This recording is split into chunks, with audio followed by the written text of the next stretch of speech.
Halo Sobat SSL, kali ini Adinda dari tim SSL Indonesia akan membahas tentang reissue atau penerbitan ulang sertifikat SSL. Kira-kira kenapa ya sertifikat SSL perlu diterbitkan ulang? Biasanya reissue dilakukan apabila private key yang digunakan untuk penerbitan sertifikat SSL hilang atau tidak disimpan. Seperti yang sudah dijelaskan pada video sebelumnya, bahwa sertifikat SSL tidak bisa digunakan apabila private key-nya hilang. Ini alasan mengapa pentingnya simpan file private key serta CSR saat melakukan pemasangan sertifikat SSL pada server. Maka dari itu, Sobat SSL perlu melakukan reissue. Apakah mengganti web server wajib reissue sertifikat? Sama halnya dengan saat private key Sobat SSL hilang. Ketika melakukan pergantian server, Sobat SSL juga harus melakukan reissue sertifikat SSL. Mengapa demikian?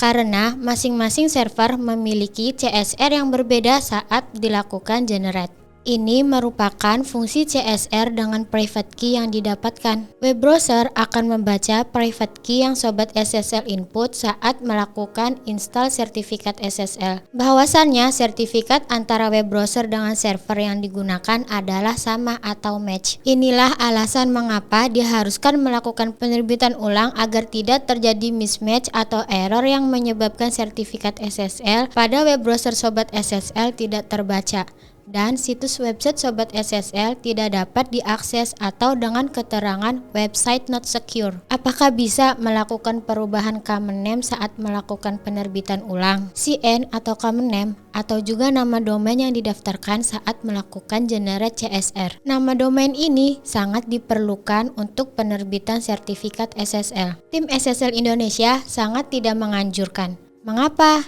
Hal ini akan meningkatkan konfigurasi error dan memunculkan komen "The security certificate present by this website was issued for a different website address" atau sering ditemui dengan nama sertifikat name mismatch error. Itulah beberapa hal yang menjadi alasan untuk reissue sertifikat SSL. Lalu bagaimana cara reissue-nya? Proses reissue hampir sama seperti penerbitan SSL pertama kali.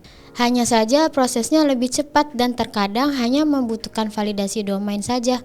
Bahkan bisa langsung diterbitkan, tergantung dari sistem penerbit sertifikatnya. Sobat SSL perlu melakukan generate ulang file CSR pada server dan akan mendapatkan private key yang terbaru. Kemudian, file CSR tersebut dikirimkan kembali ke sertifikat authority untuk memproses penerbitan SSL terbarunya. Setelah sertifikat SSL terbaru diterbitkan, maka Sobat SSL perlu mengupdate dan menginstal kembali sertifikat SSL terbaru, sehingga SSL sebelumnya akan tergantikan dan terhapus. Untuk proses reissue, Sobat SSL tidak perlu khawatir, kami dari tim SSL Indonesia dapat membantunya. Sobat SSL hanya perlu menginformasikan dan mengirimkan file CSR terbaru kepada tim SSL Indonesia untuk proses penerbitan ulangnya. Itulah beberapa catatan penting terkait dengan penerbitan ulang sertifikat SSL. Jika ada yang ingin ditanyakan lebih lanjut, Sobat SSL dapat menghubungi kami via live chat sslindonesia.com atau telepon ke nomor official kami dan email ke sslindonesia.com. Jangan lupa like, comment, share, dan subscribe channel SSL Indonesia agar tidak ketinggalan informasi selanjutnya. Sampai jumpa, bye-bye.